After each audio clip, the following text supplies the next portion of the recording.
اعوذ باللہ من الشیطان الرجیم، بسم اللہ الرحمن الرحیم۔ حضرات گرامی، حال ہی میں 7 مئی 2021 کی شب کو جب فلسطینی مسلمان مسجد اقصیٰ میں یعنی بیت المقدس میں اپنی عبادت میں مصروف تھے تو اسرائیلی پولیس اور اسرائیلی ملیشیا نے نہتے مسلمانوں پر بلا وجہ دھاوا بول دیا۔ جب فلسطین کے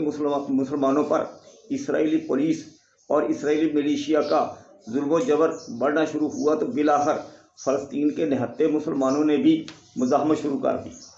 فلسطین کے مسلمانوں کی مزاحمت کو بے قابو محسوس کرتے ہوئے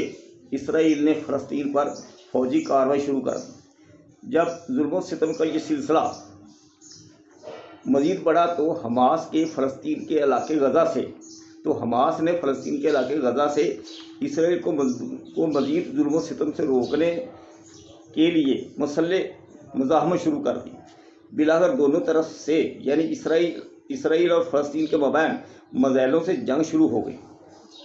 کیونکہ فلسطین اور غزہ میں حماس کی عسکری قوت مجموعی طور پر اسرائیل کی جنگی قوت سے بہت ہی کمزور تھی، جس کے باعث فلسطین اور حماس کی عسکری قوت اسرائیل کو زیادہ نقصان نہیں پہنچا سکی، کیونکہ فلسطین اور حماس کے میزائل بہت ہی کمزور اور کم فاصلے تک مار کر سکنے والے میزائل ہیں، لہذا فلسطین اور حماس کے میزائل اسرائیل میں زیادہ سے زیادہ 130 کلومیٹر تک مار کر سکے ہیں۔ اس 11 دنوں کی جنگ کے دوران فلسطین اور حماس نے اسرائیل پر کل 4000 میزائلوں سے زیادہ میزائل پھینکے ہیں، لیکن اس کے باوجود اسرائیل نے فلسطین اور حماس کی جانب سے داغے جانے والے میزائلوں کی اکثریت کو اپنے مضبوط اور مؤثر راڈار اور طاقتور میزائل شکل سسٹم کے بل بوتے پر فضا ہی میں تباہ و برباد کر دیا۔ اسرائیل پر فلسطین اور حماس کی جانب سے داغے جانے والے بہت کم میزائل اسرائیل کا نقصان کر پائے ہیں۔ مئی 2021 کے دوران اسرائیل اور فلسطین کے مابین 11 روز تک جاری رہنے والی جنگ میں اسرائیل نے غزہ کو کھنڈر میں بدل دیا۔ ہر طرف تباہی کے مناظر نظر آ رہے تھے۔ اس جنگ کے نتیجے میں فلسطین اور غزہ کی 15 فیکٹریاں، 180 سے زائد عمارتیں اور 16,000 مکانات تباہ ہو گئے۔ $322 ملین سے زیادہ کا نقصان ہوا۔ 250 سے زائد مرد، خواتین اور بچے مارے گئے اور 90,000 فلسطینی بے گھر ہو گئے۔ اسرائیل نے فتح کا جشن منانے والوں کے خلاف کریک ڈاؤن کر دیا اور فتح کا جشن منانے والے 50 فلسطینیوں کو گرفتار کر لیا۔ عالمی میڈیا پر کہا یہ جا رہا ہے کہ کچھ تو امریکہ اور مغربی یورپ کے ترقی یافتہ ممالک میں اسرائیل کے خلاف ہونے والے جلسوں اور نکلنے والے جلوسوں اور ریلیوں کے باعث، اور زیادہ تر امریکہ، روس، چین اور مغربی یورپ کے ترقی یافتہ ممالک کی مداخلت کے باعث اسرائیل کو فلسطین کے خلاف ظلم و ستم اور جنگ و جدل سے رک جانا پڑا، جس کی وجہ سے اسرائیل اپنے مطلوبہ اہداف پورے نہیں کر سکا ہے۔ میرے خیال میں عالمی میڈیا کی یہ بات غلط اور گمراہ کن ہے کہ اسرائیل اپنے مطلوبہ اہداف حاصل نہیں کر سکا ہے۔ مشرق وسطیٰ کے بارے میں میری اسٹڈی کے مطابق اسرائیل نے اپنے اہداف حاصل کر لیے ہیں۔ میرے خیال میں اسرائیل درج ذیل 2 بڑے اہداف حاصل کرنا چاہتا تھا اور وہ دونوں اہداف اسرائیل نے مکمل طور پر حاصل کر لیے ہیں۔ نمبر 1، ماضی اور حال کی پولیٹیکل ڈیولپمنٹ اور حقائق کی روشنی میں میری سوچی سمجھی رائے یہ ہے کہ اسرائیل مشرق وسطیٰ میں ایک بہت بڑی جنگ کی تیاری کر رہا ہے۔ فلسطین کے خلاف اس 11 روز کی حالیہ جنگ کے ذریعے سے وہ عربوں کے متوقع رد عمل کا پتہ لگانا چاہتا تھا کہ اگلی بڑی اور فل فلیج جنگ میں کون کون سے ممالک اس کا ساتھ دیں گے یا ساتھ دے سکتے ہیں، کون کون سے ممالک اس کے خلاف جنگ کریں گے یا کر سکتے ہیں، اور کون کون سے ممالک غیر جانبدار رہیں گے۔ یہ ہدف بھی اسرائیل نے حاصل کر لیا ہے۔ گویا یہ 11 روزہ جنگ ایک فیلر تھا جس کے ذریعے سے اس نے اندازہ کر لیا ہے کہ مستقبل میں کون کون سے ممالک اس کا ساتھ دے سکتے ہیں اور کون کون سے ممالک مستقبل کی مشرق وسطیٰ میں چھڑنے والی خوفناک اور المناک عالمگیر جنگ میں اس کی مخالفت کریں گے۔ نمبر 2، دوسرا ہدف اس نے یہ حاصل کیا ہے کہ اسرائیل نے اپنے خلاف فلسطین اور حماس کی عسکری قوت کا اندازہ کرنا چاہتا تھا۔ مئی 2021 کے دوران اسرائیل اور فلسطین کے مابین اس چھڑنے والی 11 روزہ جنگ میں اسرائیل کو فلسطین اور حماس کی اصل عسکری قوت کا مکمل طور پر اندازہ ہو گیا ہے کہ اسرائیل کے خلاف فلسطین اور حماس کی عسکری قوت کس قدر طاقتور ہے۔ اب اسرائیل کو مستقبل میں فلسطین کے خلاف کوئی بھی جنگ چھڑنے سے روکنے کے لیے ضروری تھا، یہ میری رائے ہے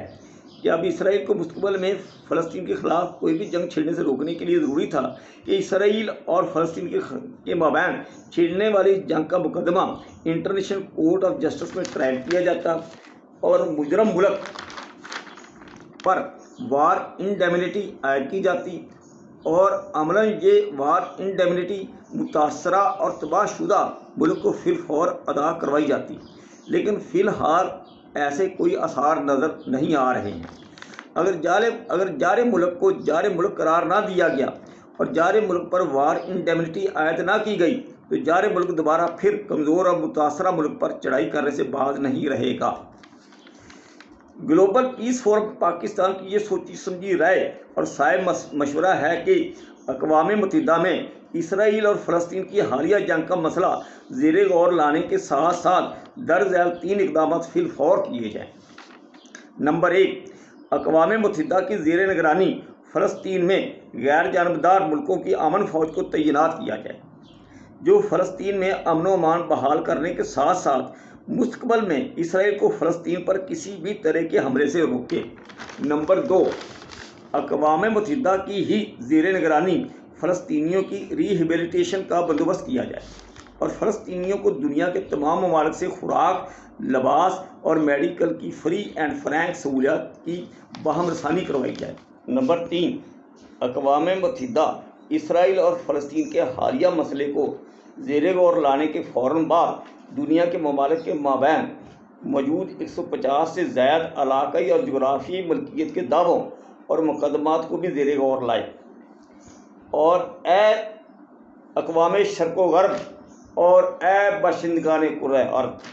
گلوبل پیس فورم کا اصرار اس بات پر ہے اور مشورہ ہے کہ جب تک درج ذیل 4 نکاتی سائنسی فارمولے کی بنیاد پر عالمی کنونشن کا انعقاد نہیں ہوتا اور ابن آدم کی ایک اور صرف ایک ہی عالمی جمہوری ریاست کا قیام عمل میں نہیں آتا، دنیا میں سے کبھی بھی عالمی ایٹمی جنگ کو نہیں روکا جا سکتا۔ امن عالم کا 4 نکاتی فارمولہ یہ ہے: فی الفور ایک اور صرف ایک عالمی ریاست یعنی عالمی نظام کا قیام عمل میں لایا جائے۔ نمبر 2، بین الاقوامی جنگوں کے بنیادی عمل یعنی قومی اور علاقائی ریاستوں کی فی الفور تحلیل کر دی جائے۔ نمبر 3، کرۂ ارض کے تمام ذرائع پیداوار اور ذرائع ربوبیت عالمی ریاست کی ملکیت اور کسٹڈی میں دے دیے جائیں۔ نمبر 4، عالمی ریاست تمام ذرائع پیداوار اور ذرائع ربوبیت کو رنگ، نسل، ذات پات، جنس، زبان، مذہب و عقیدہ اور کسی بھی علاقائی امتیاز کے بغیر مساویانہ طور پر تمام انسانوں کی انفرادی اور اجتماعی فلاح و بہبود پر صرف کرنے کی ذمہ دار ہو۔ احباب گرامی، پیش کردہ یہ 4 نکاتی فارمولہ کوئی تصوراتی یا ذہن آزاد کی کوئی ناقابل عمل موشگافی نہیں ہے، بلکہ یہ امن عالم کا سائنسی، منطقی اور ناقابل تردید حل ہے۔ اگر اس 4 نکاتی فارمولے پر من و عن عمل درآمد نہ کیا گیا تو پھر ایٹمی جہنم کی عالمی جنگ کا وقوع کرۂ ارض کی تقدیر میں لکھ دیا گیا ہے۔ وما علینا الا البلاغ المبین۔